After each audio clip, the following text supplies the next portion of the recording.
It's time for more Halloween fun. We have another block that goes in our Halloween quilt. It's called the Crowfoot. And this one is just made of half square triangles and squares. It's pretty easy to sew together, but there are a ton of little pieces. Hi, this is Penny Hallgren from QuiltBlockLibrary.com and QuiltBlockLibrary.tv. Thanks for joining me. All the pieces are cut out over by my sewing machine, so if you're ready, let's go. Here's another picture of the block, and it's just squares and half square triangles. And instead of laying it all out, I've just stacked up my triangles here, so I'm just going to sew them together. Once I get them sewn together, then I'll lay it out as it needs to be, as the block needs to be sewn together. Now that I have all my little half square triangles sewn together, I've laid out the block according to the pattern, and I'm going to start sewing these together. If anybody wonders the value of doing jigsaw puzzles, this is it. Putting these pieces down according to this pattern was just real interesting. So I'm just going to take these two columns at a time and sew them together. And I'm going to chain stitch and just run down there, and then these two columns, and then to the end of the block.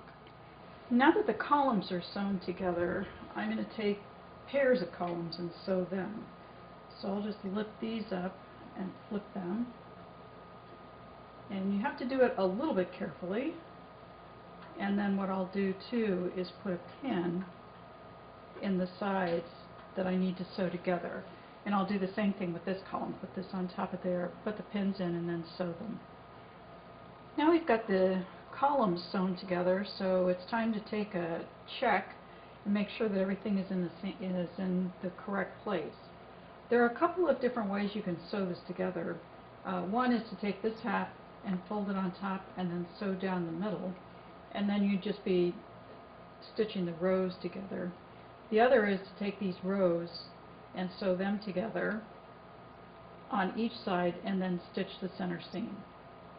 I like to keep things kind of nice and neat and sewing things in the same direction that I have. So I'm going to take these and flip them and then sew them together, and then I'll be just ready to sew one row at a time down to finish the block. Now I have all the columns sewn together and they're still attached. And this helps keep everything lined up. So now all I have to do is sew the seams between the rows. So I'll just start folding them down and lining up the seams and then stitching them across.